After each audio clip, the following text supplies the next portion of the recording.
रखता है या नहीं, क्रोध में विवेक रखता है कि नहीं। पर अर्जुन बहुत विवेकी है, उसको क्रोध तो आया लेकिन विवेक भी है, पूरा विवेक है। हमारे में और अर्जुन में यही फर्क है, क्रोध जब आता है तो हम आपे से बाहर हो जाते हैं, अविवेकी हो जाते हैं। जब क्रोध का भूत हमारे सर पर सवार होता है तब, और आदमी को कुछ पता नहीं होता है वो क्या कर रहा है क्या है। क्रोध को नियंत्रण में रखिएगा, क्रोध करो।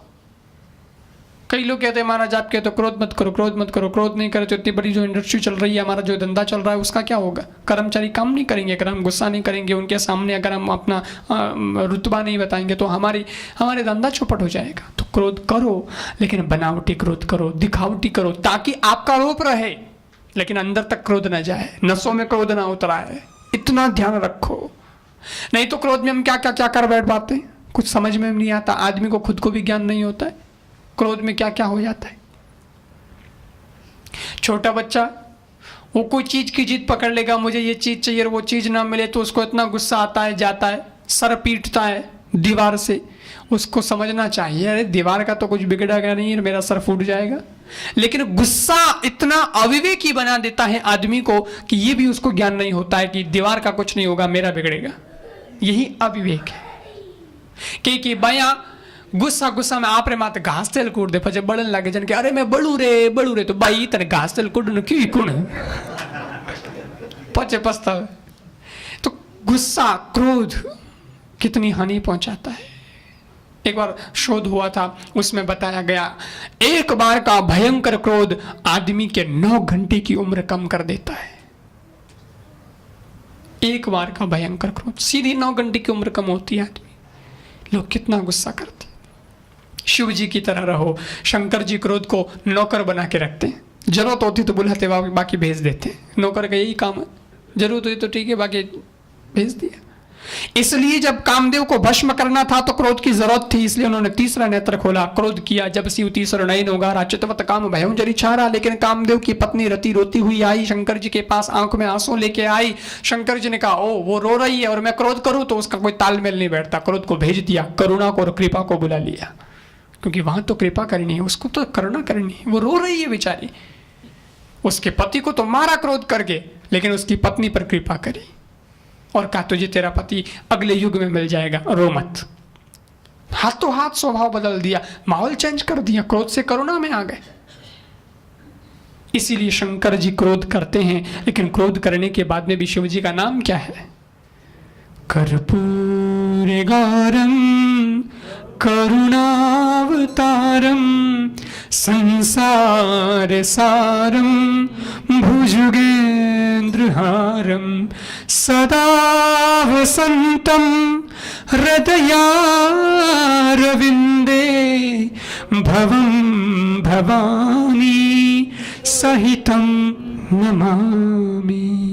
क्रोध करने के बाद में भी शंकर जी का नाम कर्पूर गौरम करुणावतार, क्रोधावतारम नहीं लिखा है तो करुणा, क्रोध को नौकर बनाए। इसीलिए क्रोध में विवेक होना जरूरी। अर्जुन में वो विवेक है, उसने नहीं मारा लेकिन सजा तो दी। बलि के बकरे की तरह बांधा रथ के पीछे घसीटते हुए ले आए, सभा में उपस्थित किया द्रौपदी के सामने। बोलो अब तुम बोलो, मारूं कि छोड़ूं? लेकिन द्रौपदी ने देखा ये तो ब्राह्मण है। अश्वत्थामा प्रणाम किया ब्राह्मण देवता को, वो देव प्रणाम, और फिर बोल गई तुरंत ही अर्जुन से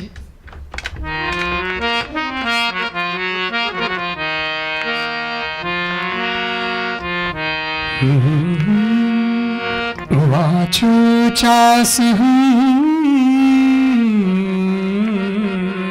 तस्य बंधुना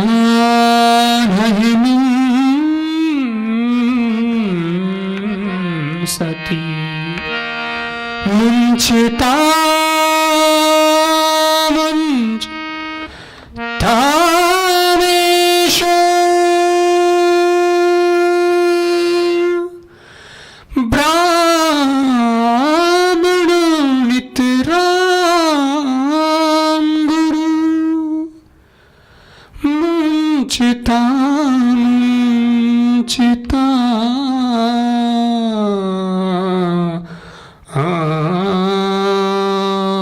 रामेश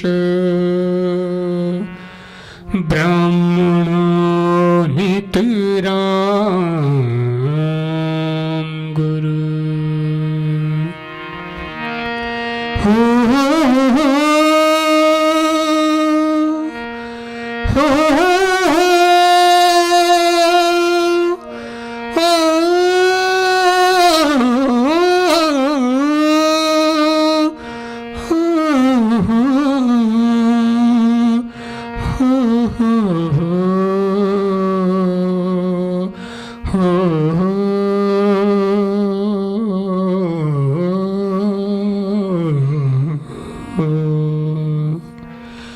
उसने कहा कि ये ब्राह्मण तो सदा आपके गुरु रहे हैं, इसलिए मुंचता एक बार नहीं, मुक्त कर दो, मुंचता मेश, मुक्त कर दो। 2 बार कहने का मतलब मेरा पक्का डिसीजन है, उसको छोड़ दो, मत मारो।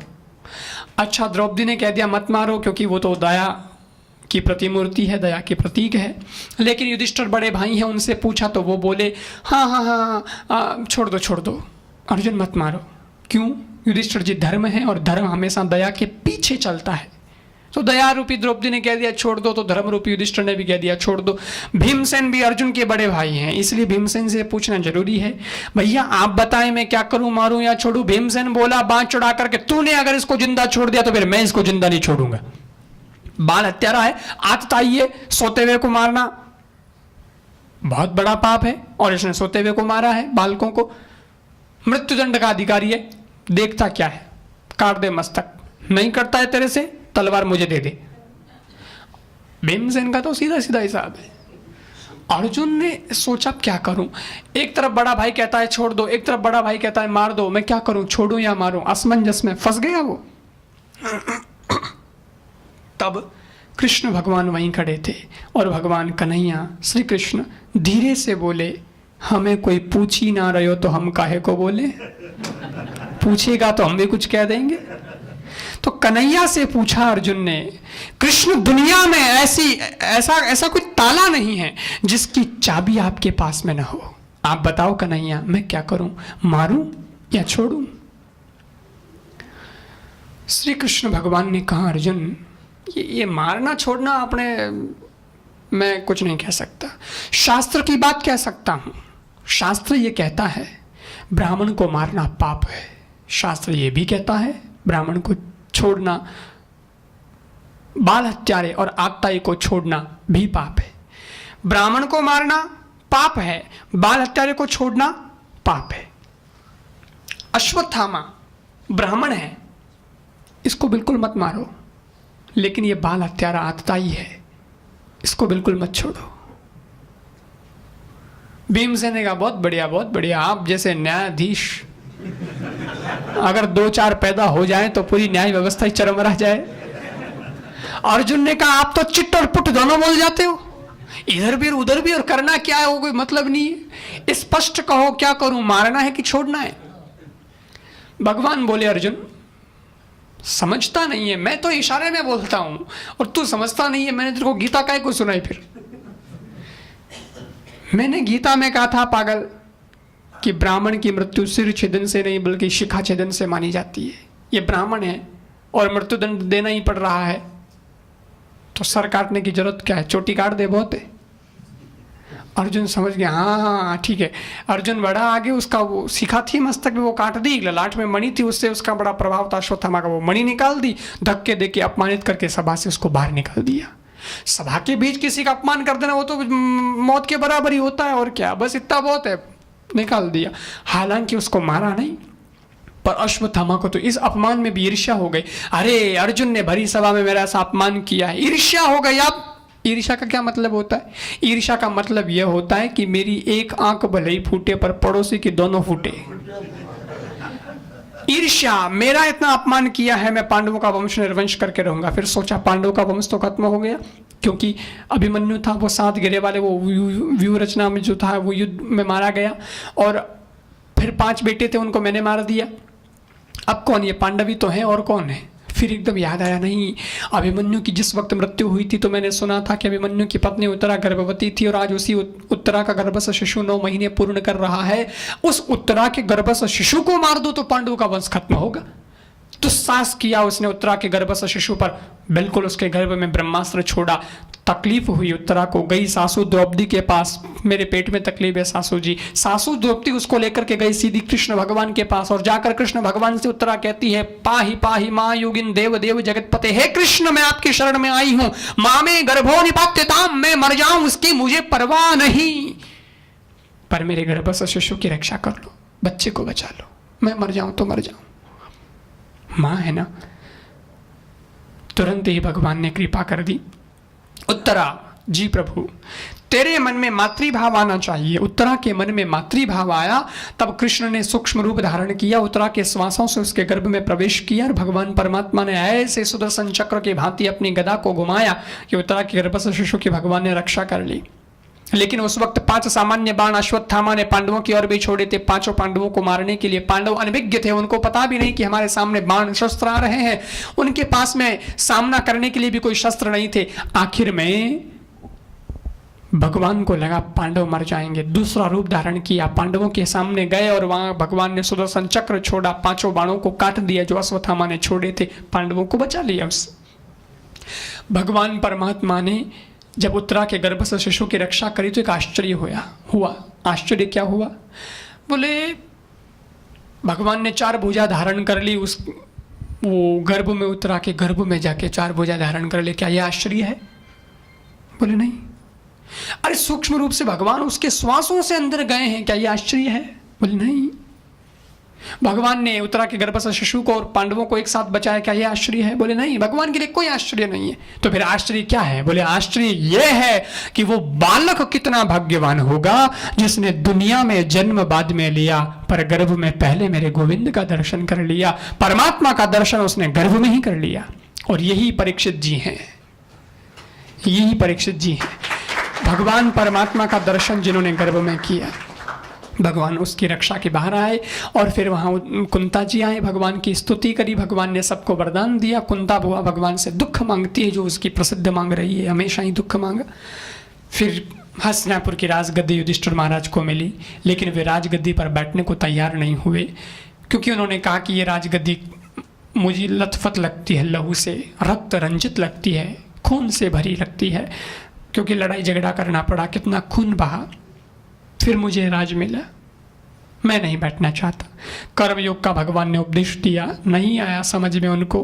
तब भगवान भीष्म पितामह के पास 5 पांडवों को लेकर के गए द्रौपदी के साथ। पितामह भीष्म का अंतिम समय है, 52 दिनों से बाणों के बिस्तर पर सो रहे हैं। भगवान गए, पितामह भीष्म ने सबका वाणी से स्वागत किया और पांडवों को भगवान के आदेश पर उपदेश दिया।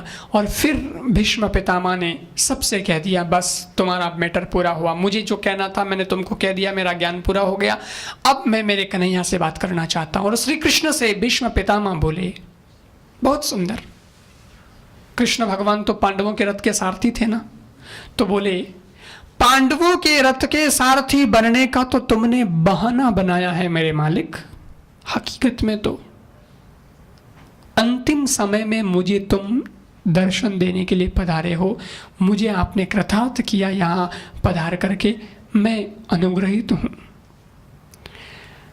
और अंतिम समय में भीष्म पितामह ने अपनी मति को, अपनी बुद्धि को कृष्ण के चरणों में समर्पित कर दिया।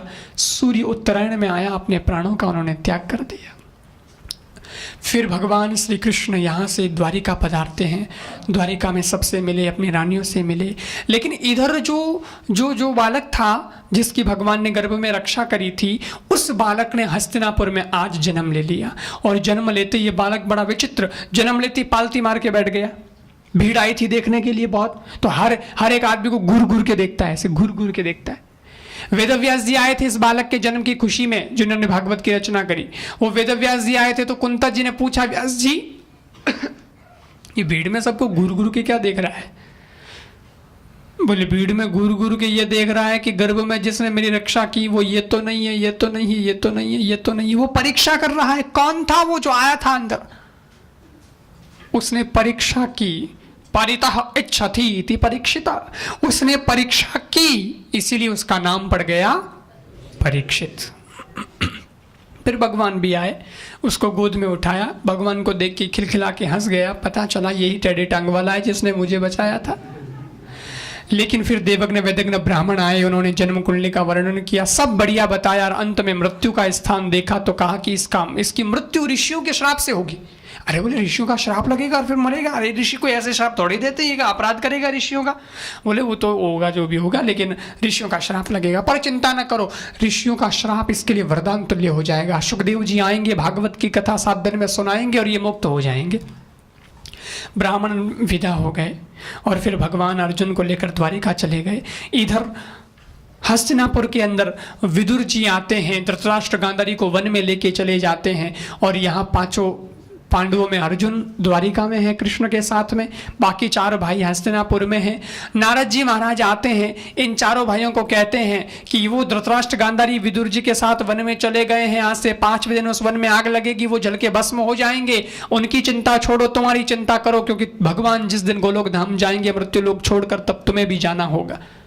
नारद जी तो सावधान करके चले गए, लेकिन युधिष्ठिर जी ने कहा कि अभी तक अर्जुन नहीं आया है द्वारिका से, 7 महीने बीत गए थे।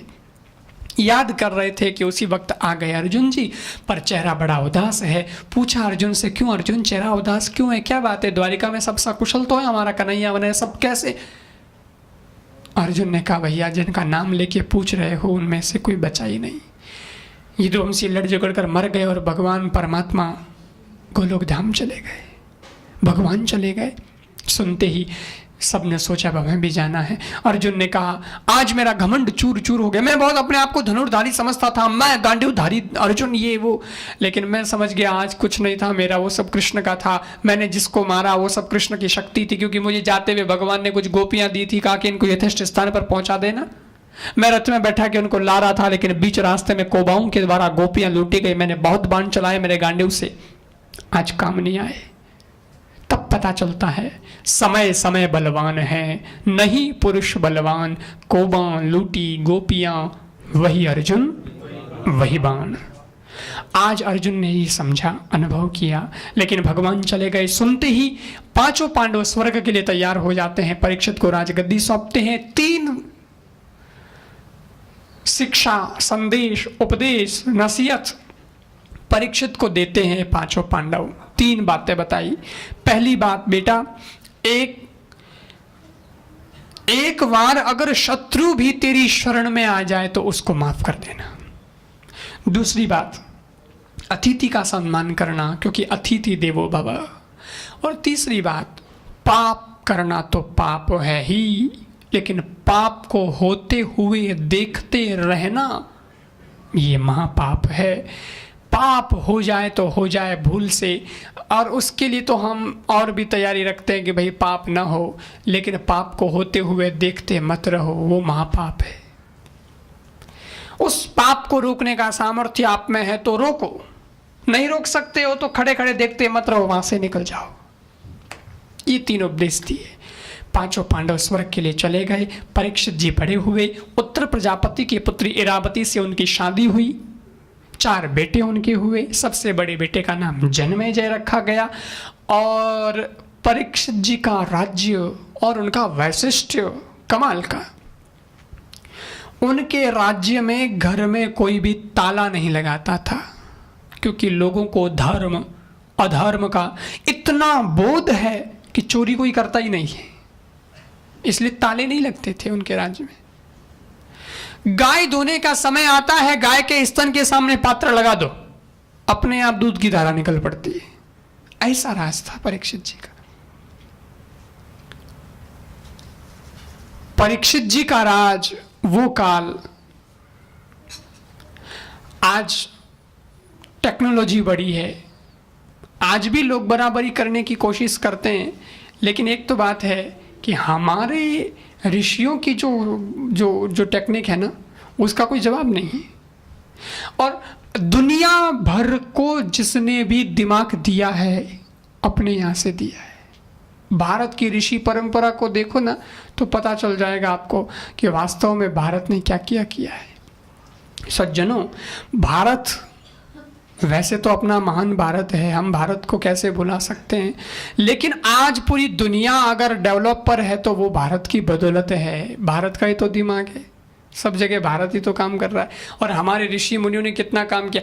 आज जब जाते हैं वहाँ नल के सामने हाथ धोने को, तो वहाँ पर बिना हाथ लगाए पानी आ जाता है, लेकिन ये बात तो अब हुई